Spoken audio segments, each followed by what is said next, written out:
ವಿಷ್ಣುವಿನ ಕಥೆ. ಕಷ್ಟಗಳು ಮಾಯವಾಗುವ ಕ್ಷಣ. ಬಹಳ ಹಿಂದಿನ ಕಾಲ. ಭೂಮಿಯ ಮೇಲೆ ದುಃಖ ಮಾತ್ರವೇ ತುಂಬಿಕೊಂಡಿತ್ತು. ಜನರು ಪ್ರಾರ್ಥನೆ ಮಾಡುತ್ತಿದ್ದರು. ಆದರೆ ನಂಬಿಕೆ ಇಲ್ಲ. ದೇವರ ಮೇಲೆ ಅಲ್ಲ, ತಮ್ಮ ಮೇಲೆಯೇ ವಿಶ್ವಾಸ ಕಳೆದುಕೊಂಡಿದ್ರು. ಅದೇ ಕಾಲದಲ್ಲಿ ಸೂರ್ಯನಿಲ್ಲದಂತೆ ಬೆಳಕು ಇಲ್ಲದ ಜೀವನ ನಡೆಸುತ್ತಿದ್ದ ಒಬ್ಬ ಯುವಕ ಇದ್ದ. ಅವನ ಹೆಸರು ಸತ್ಯಧರ್ಮ. ಸತ್ಯಧರ್ಮನ ಜೀವನದಲ್ಲಿ ಎಲ್ಲವೂ ಕಳೆದು ಹೋಗಿತ್ತು. ತಂದೆ ತೀರಿಹೋದರು. ತಾಯಿ ರೋಗದಿಂದ ಹಾಸಿಗೆ ಹಿಡಿದಳು. ಸಾಲ, ಅವಮಾನ, ಹಸಿವು ಎಲ್ಲವೂ ಒಂದೇ ಸಮಯದಲ್ಲಿ ಬಂದವು. ಪ್ರತಿದಿನ ದೇವಾಲಯಕ್ಕೆ ಹೋಗುತ್ತಿದ್ದ. ಆದರೆ ಅವನ ಪ್ರಾರ್ಥನೆ ಹೀಗಿತ್ತು: ನನ್ನ ಕಷ್ಟಗಳನ್ನ ತೆಗೆದುಹಾಕು ವಿಷ್ಣು. ನನಗೆ ಬದುಕುವ ಶಕ್ತಿ ಇಲ್ಲ. ಆದರೆ ದಿನಗಳು ಕಳೆಯುತ್ತಿದ್ದವು. ಕಷ್ಟ ಮಾತ್ರ ಕಡಿಮೆಯಾಗಲೇ ಇಲ್ಲ. ಒಂದು ದಿನ ಅವನು ಕೋಪದಿಂದ ಹೇಳಿದನು, ದೇವರು ಇದ್ದರೆ ನನ್ನ ಸ್ಥಿತಿ ಹೀಗಿರುತ್ತಿರಲಿಲ್ಲ. ಅದೇ ರಾತ್ರಿ ಅವನ ಜೀವನವನ್ನೇ ಬದಲಾಯಿಸುವ ಕನಸು. ಬಹಳ ಹಿಂದಿನ ಕಾಲ ಬಂದಿತು. ಕನಸಿನಲ್ಲಿ ಬಂದ ವೈಕುಂಠ. ಆಕಾಶ ತೆರೆದು ಹೋಯಿತು. ನೀಲಿ ಬೆಳಕು, ಶಾಂತಿ. ಅವನ ಮುಂದೆ ಶಂಖ, ಚಕ್ರ, ಗದೆ, ಪದ್ಮ ಹಿಡಿದ ವಿಷ್ಣು ನಿಂತಿದ್ದರು. ಭಯದಿಂದ ಸತ್ಯಧರ್ಮ ನೆಲಕ್ಕೆ ಬಿದ್ದನು. ವಿಷ್ಣು ಮಂದವಾಗಿ ನಗುತ್ತಾ ಹೇಳಿದ್ರು, ನೀನು ನನ್ನನ್ನು ನಂಬುವುದನ್ನು ಬಿಟ್ಟಿದ್ದೀಯಾ? ಸತ್ಯಧರ್ಮ ಕಣ್ಣೀರಿಂದ ಕೇಳಿದನು, ನಾನು ಪ್ರಾರ್ಥನೆ ಮಾಡ್ತಾ ಇದ್ದೆ, ಆದ್ರೆ ನನ್ನ ಕಷ್ಟ ಏಕೆ ಹೋಗಲಿಲ್ಲ? ವಿಷ್ಣು ಉತ್ತರಿಸಿದರು, ನೀನು ನನ್ನನ್ನು ಕೇಳುತ್ತಿದ್ದೀಯೇ ಹೊರತು ನಿನ್ನೊಳಗಿನ ಶಕ್ತಿಯನ್ನು ಬಳಸಿಲ್ಲ. ವಿಷ್ಣುವಿನ ಮೊದಲ ಪಾಠ. ವಿಷ್ಣು ಅವನನ್ನು ಒಂದು ಸರೋವರದ ಬಳಿ ಕರೆದುಕೊಂಡು ಹೋದರು. ಅಲ್ಲಿ ಒಂದು ಕಮಲ ಹೂವು ಮಣ್ಣಿನಿಂದ ಮೇಲಕ್ಕೆ ಬರುತ್ತಿತ್ತು. ವಿಷ್ಣು ಹೇಳಿದರು, ಕಮಲ ಮಣ್ಣಿನಲ್ಲಿ ಹುಟ್ಟುತ್ತದೆ, ಆದರೆ ಮಣ್ಣಿನಿಂದ ಅಂಟಿಕೊಳ್ಳುವುದಿಲ್ಲ. ನಿನ್ನ ಜೀವನದಲ್ಲಿ ಕಷ್ಟ ಮಣ್ಣಿನಂತಿದೆ. ಅದು ನಿನ್ನನ್ನು ಮುಳುಗಿಸಬಹುದು ಅಥವಾ ನಿನ್ನನ್ನು ಮೇಲಕ್ಕೆತ್ತಬಹುದು. ನೀನು ಮಣ್ಣನ್ನೇ ಶಪಿಸುತ್ತಿದ್ದೀಯಾ ಅಥವಾ ಕಮಲವಾಗಲು ಪ್ರಯತ್ನಿಸುತ್ತಿದ್ದೀಯಾ? ಸತ್ಯಧರ್ಮ ಮೌನವಾಯಿತು. ಎರಡನೇ ಪಾಠ. ಸಮಯ. ವಿಷ್ಣು ಅವನನ್ನು ಒಂದು ರೈತನ ಹತ್ತಿರ ಕರೆದುಕೊಂಡು ಹೋದರು. ರೈತ ಬೀಜ ಬಿತ್ತಿದ್ದೆ, ಆದರೆ ಮಳೆ ಬಂದಿರಲಿಲ್ಲ. ರೈತ ದೇವರನ್ನು ದೂರುವುದಿಲ್ಲ. ಅವನು ಹೊಲ ನೋಡಿಕೊಂಡು ಶಾಂತವಾಗಿ ಕುಳಿತಿದ್ದ. ವಿಷ್ಣು ಹೇಳಿದರು, ಬೀಜವಾದ ಕ್ಷಣದಲ್ಲೇ ಫಲ ಕೊಡಲ್ಲ. ನೀನು ಇಂದು ಮಾಡಿದ ಪ್ರಯತ್ನ ನಾಳೆ ಫಲ ಕೊಡದೇ ಇರಬಹುದು. ಆದರೆ ನೀನು ಪ್ರಯತ್ನ ಬಿಡಿದರೆ ಎಂದಿಗೂ ಫಲ ಸಿಗುವುದಿಲ್ಲ. ಸತ್ಯಧರ್ಮನ ಹೃದಯದಲ್ಲಿ ಮೊದಲ ಬಾರಿಗೆ ಶಾಂತಿ ಮೂಡಿತು. ವಿಷ್ಣುವಿನ ಮೂರನೇ ಪಾಠ. ಕರ್ಮ. ವಿಷ್ಣು ಅವನಿಗೆ ಒಂದು ಕನ್ನಡಿ ತೋರಿಸಿದರು. ಅಲ್ಲಿ ಅವನ ಜೀವನದ ದೃಶ್ಯಗಳು ಕಾಣಿಸಿದವು. ಅವನು ಹಿಂದೆ ಮಾಡಿದ ತಪ್ಪುಗಳು, ಅವನು ಬಿಟ್ಟ ಪ್ರಯತ್ನಗಳು, ಅವನು ನಂಬಿಕೆಯನ್ನ ಕಳೆದುಕೊಂಡ ಕ್ಷಣಗಳು. ವಿಷ್ಣು ಹೇಳಿದರು, ನಾನು ಶಿಕ್ಷಿಸುವುದಿಲ್ಲ, ನಾನು ಪ್ರತಿಫಲ ನೀಡುತ್ತೇನೆ. ನಿನ್ನ ಕರ್ಮವೇ ನಿನ್ನ ವಿಧಿ. ನಿನ್ನ ಇಂದಿನ ಕರ್ಮವೇ ನಾಳೆಯ ಆಶೀರ್ವಾದ. ಕನಸಿನಿಂದ ಎಚ್ಚರ. ಸತ್ಯಧರ್ಮ ಬೆಚ್ಚಿಬಿದ್ದು ಎಚ್ಚರಗೊಂಡನು. ಕಣ್ಣೀರಿತ್ತು, ಆದರೆ ಈ ಬಾರಿ ದುಃಖದಿಂದ ಅಲ್ಲ, ನಂಬಿಕೆಯಿಂದ. ಅವನು ತಾಯಿಯ ಬಳಿಗೆ ಹೋದ. ಮೊದಲ ಬಾರಿಗೆ ಕೋಪವಿಲ್ಲದೆ ಮಾತನಾಡಿದ. ಚಿಕ್ಕ ಕೆಲಸವನ್ನ ಶುರು ಮಾಡಿದ. ಪ್ರತಿದಿನ ಪ್ರಾರ್ಥನೆ ಜೊತೆಗೆ ಪ್ರಯತ್ನ ಮಾಡತೊಡಗಿದ. ದಿನಗಳು ಕಳೆಯುತ್ತಿದ್ದವು. ವಿಷ್ಣುವಿನ ನಿಜವಾದ ಅದ್ಭುತ. ಒಂದು ದಿನ ತಾಯಿ ನಿಧಾನವಾಗಿ ಎದ್ದು ಕುಳಿತಳು. ಆರೋಗ್ಯ ಸುಧಾರಿಸತೊಡಗಿತು. ಸಾಲ ನಿಧಾನವಾಗಿ ಕಡಿಮೆಯಾಯಿತು. ಜನರು ಅವನ ಶ್ರಮವನ್ನು ಗುರುತಿಸಿದರು. ಆದರೆ ಅಚ್ಚರಿಯ ಸಂಗತಿ ಏನೆಂದರೆ, ಕಷ್ಟಗಳು ಸಂಪೂರ್ಣವಾಗಿ ಮಾಯವಾಗಲಿಲ್ಲ. ಆದರೆ ಅವನಿಗೆ ಅವುಗಳನ್ನು ಎದುರಿಸುವ ಶಕ್ತಿ ಬಂದಿತ್ತು. ಅದೇ ನಿಜವಾದ ಆಶೀರ್ವಾದ. ವಿಷ್ಣುವಿನ ಅಂತಿಮ ಸಂದೇಶ. ಒಂದು ದಿನ ದೇವಾಲಯದಲ್ಲಿ ಸತ್ಯಧರ್ಮ ಮನಸ್ಸಿನಲ್ಲಿ ಕೇಳಿದನು, ನನ್ನ ಕಷ್ಟಗಳು ಹೋಗಿಬಿಟ್ಟವೆ. ಅವನ ಹೃದಯದಿಂದ ಉತ್ತರ ಬಂತು, ಕಷ್ಟ ಹೋಗುವುದೇ ಆಶೀರ್ವಾದ ಅಲ್ಲ. ಕಷ್ಟವನ್ನು ಭಯವಿಲ್ಲದೆ ಎದುರಿಸುವ ಶಕ್ತಿ ಬಂದರೆ ಅದೇ ವಿಷ್ಣುವಿನ ಕೃಪೆ. ಈ ಕಥೆಯ ಸಾರಾಂಶ.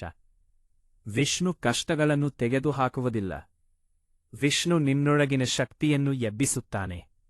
ನಂಬಿಕೆ ಪ್ಲಸ್ ಪ್ರಯತ್ನ, ಜೀವನ ಬದಲಾವಣೆ. ಕಷ್ಟಗಳು ಶಿಕ್ಷೆ ಅಲ್ಲ. ವಿಷ್ಣುವಿನ ಕಥೆ. ಭಾವ 2. ಕಷ್ಟಗಳ ಅರ್ಥ ತಿಳಿದ ಕ್ಷಣ.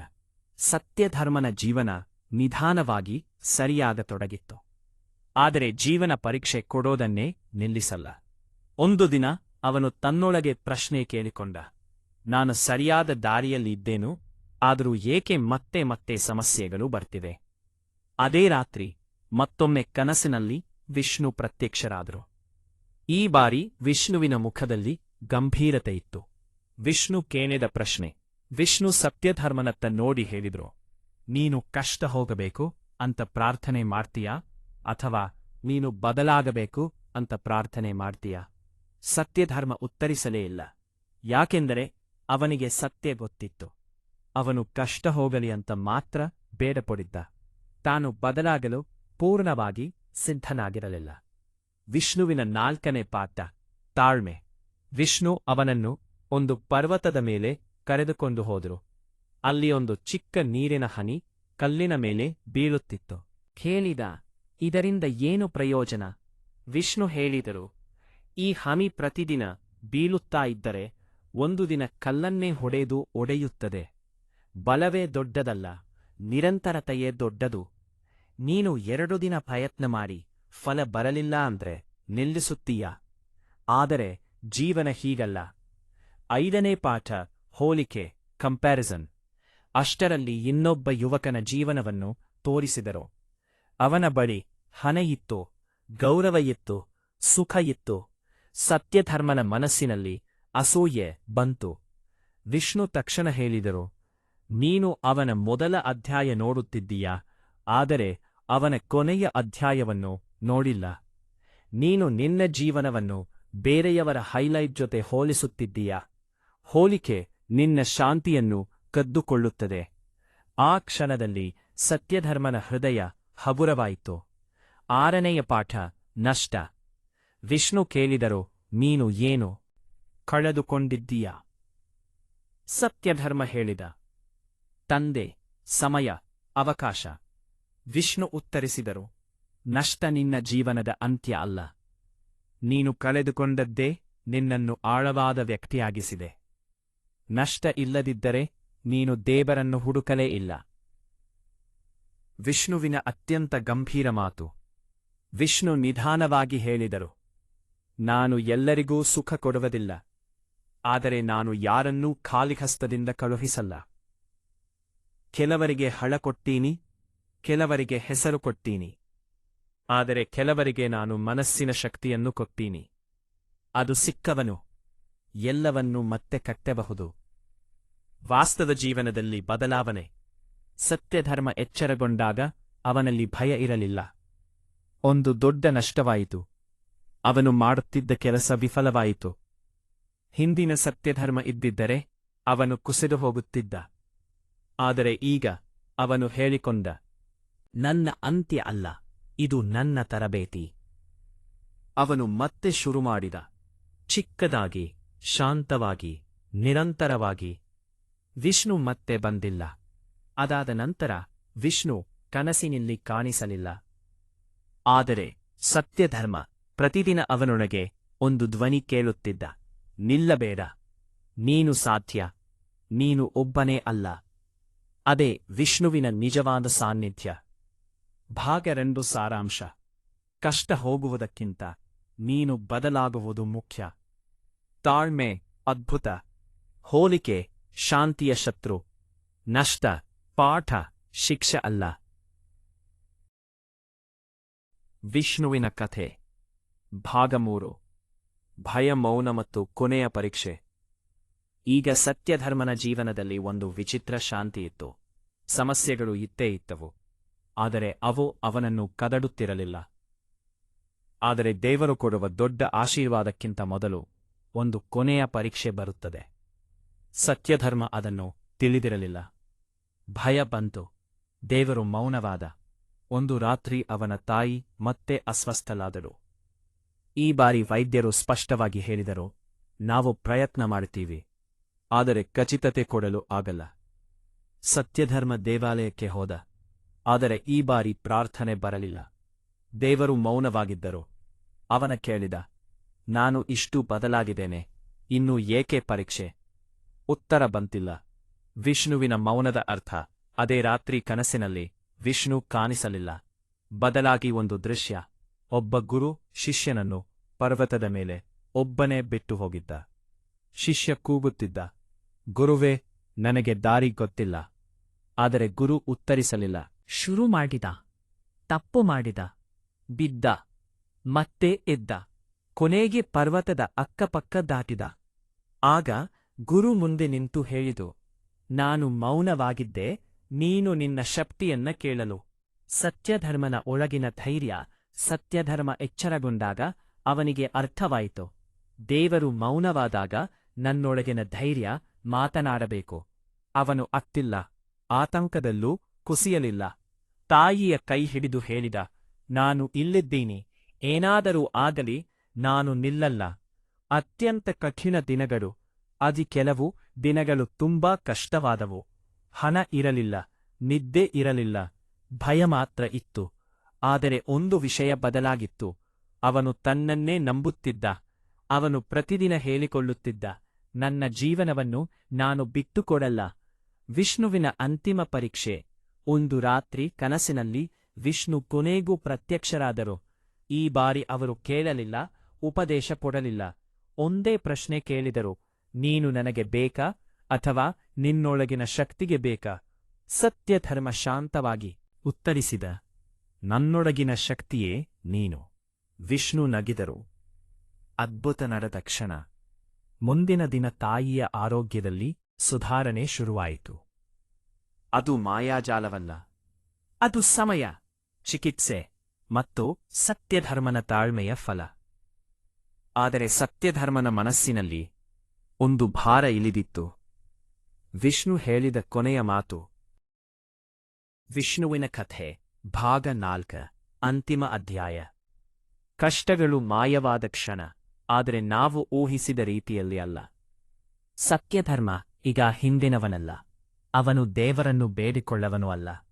ಅವನು ದೇವರ ಮಾತುಗಳನ್ನು ಬದುಕುವವನು. ಆದರೆ ಜೀವನದ ಕೊನೆಯ ಪಾಠ ಇನ್ನೂ ಬಾಕಿಯಿತ್ತು. ಕೊನೆಯ ಬಿರುಗಾಳಿ. ಒಂದು ದಿನ ಏಕಾಏಕಿ ಎಲ್ಲವೂ ತಲೆಕೆಳಗಾಯಿತು. ಅವನು ಕಟ್ಟಿಕೊಂಡಿದ್ದ ಕೆಲಸ ಕೈತಪ್ಪಿತು. ಉಳಿಸಿಕೊಂಡ ಹಣ ಮುಗೀತು.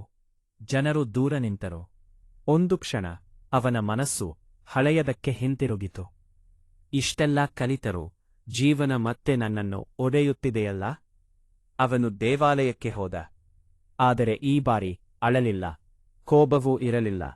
ಅವನು ಕಣ್ಣ ಮುಚ್ಚಿ ಮೌನವಾಗಿ ನಿಂತ. ಮೌನದಲ್ಲೇ ಬಂದ ಉತ್ತರ. ಯಾವುದೇ ಧ್ವನಿ ಕೇಳಿಸಲಿಲ್ಲ. ಆದರೆ ಒಂದು ಭಾವನೆ, ನೀನು ಈಗ ಪರೀಕ್ಷೆಯಲ್ಲಿ ಇಲ್ಲ, ನೀನು ಉದಾಹರಣೆ. ಸತ್ಯಧರ್ಮನಿಗೆ ಅರ್ಥವಾಯಿತು. ಇದುವರೆಗೂ ಅವನು ಕಷ್ಟದಿಂದ ಕಲಿಯುತ್ತಿದ್ದ. ಈಗ ಅವನು ಕಷ್ಟಕ್ಕೆ ದಾರಿ ತೋರಿಸಬೇಕಿತ್ತು. ವಿಷ್ಣುವಿನ ನಿಜವಾದ ಸೇವೆ. ಅವನು ತನ್ನ ಸಮಸ್ಯೆಗಳನ್ನು ಮರೆತು ಬೇರೆಯವರ ನೋವನ್ನು ನೋಡತೊಡಗಿದ. ಯಾರಿಗೆ ಕೆಲಸ ಕಲಿಸಿದ, ಯಾರಿಗೆ ಧೈರ್ಯ ಕೊಟ್ಟ, ಯಾರಿಗೆ ಕೇಳಿಸಿಕೊಂಡ. ಅವನು ದೇವಾಲಯಕ್ಕೆ ಹೋಗುವುದನ್ನು ಕಡಿಮೆ ಮಾಡಿದ. ಆದರೆ ಮಾನವ ಹೃದಯಗಳಲ್ಲೇ ದೇವರನ್ನು ಕಂಡ. ಅದ್ಭುತ ಅಂದರೆ ಏನು? ಒಂದು ದಿನ ಯಾರೋ ಅವನ ಬಳಿ ಬಂದು ಹೇಳಿದರು, ನೀನು ಆ ದಿನ ಮಾತನಾಡದೇ ಇದ್ದಿದ್ದರೆ ನಾನು ಬದುಕೇ ಇರಲಿಲ್ಲ. ಆ ಕ್ಷಣ ಸತ್ಯಧರ್ಮ ನಿಶ್ಶಬ್ದನಾದ. ಅವನು ಅರ್ಥ ಮಾಡಿಕೊಂಡ, ವಿಷ್ಣು ನನ್ನ ಮೂಲಕ ಕೆಲಸ ಮಾಡ್ತಿದ್ದಾನೆ. ಕಷ್ಟಗಳು ಯಾವಾಗ ಮಾಯವಾದವು? ಅಚಾನಕ ಒಂದು ದಿನ ಸತ್ಯಧರ್ಮ ತನ್ನ ಜೀವನವನ್ನು ನೋಡಿ ತಚ್ಚರಿಯಾದ. ಸಮಸ್ಯೆಗಳು ಇವೆ, ಆದರೆ ಅವು ನೋವು ಕೊಡುತ್ತಿಲ್ಲ. ಭಯ ಇತ್ತು, ಆದರೆ ಅದು ಹಿಡಿತದಲ್ಲಿತ್ತು. ಅವನು ತನ್ನೊಳಕ್ಕೆ ಕೇಳಿಕೊಂಡ, ಕಷ್ಟಗಳು ಯಾವಾಗ ಹೋದವು? ಉತ್ತರ ಬಂತು, ನೀನು ಕಷ್ಟವಾಗುವುದನ್ನು ನಿಲ್ಲಿಸಿದ್ದಿನ. ಅಂತಿಮ ಸತ್ಯ. ಅದೇ ರಾತ್ರಿ ಕನಸಿನಲ್ಲಿ ಕೊನೆಯ ಬಾರಿ ವಿಷ್ಣು ಪ್ರತ್ಯಕ್ಷರಾದರು. ಅವರು ಏನೂ ಹೇಳಲಿಲ್ಲ. ಒಂದು ಕನ್ನಡಿ ಕೊಟ್ಟರು. ಅದರಲ್ಲಿ ಒಬ್ಬ ಶಾಂತ, ಸ್ಥಿರ, ಧೈರ್ಯವಂತ ವ್ಯಕ್ತಿ. ವಿಷ್ಣು ಹೇಳಿದರು, ನೀನು ನನ್ನನ್ನು ಕೇಳುತ್ತಿದ್ದೆ, ಕಷ್ಟ ತೆಗೆದುಹಾಕು ಅಂತ. ನಾನು ನಿನ್ನನ್ನೇ ಬದಲಿಸ್ತು. ಇದೇ ನಿಜವಾದ ಮಾಯ. ಕಥೆಯ ಅಂತ್ಯ, ಆದರೆ ಸಂದೇಶ ಅಲ್ಲ. ಸತ್ಯಧರ್ಮನ ಜೀವನ ಪರಿಪೂರ್ಣವಾಗಲಿಲ್ಲ, ಆದರೆ ಅದು ಅರ್ಥಪೂರ್ಣವಾಯಿತು. ಅವನಿಗೆ ಈಗ ಗೆತ್ತಿತ್ತು. ದೇವರು ಸಮಸ್ಯೆ ಪರಿಹರಿಸುವವನು ಅಲ್ಲ, ದೇವರು ಸಮಸ್ಯೆಗೆ ಶಕ್ತಿ ಕೊಡುವವನು. ವಿಷ್ಣು ಹೇಳಗಿಲ್ಲ,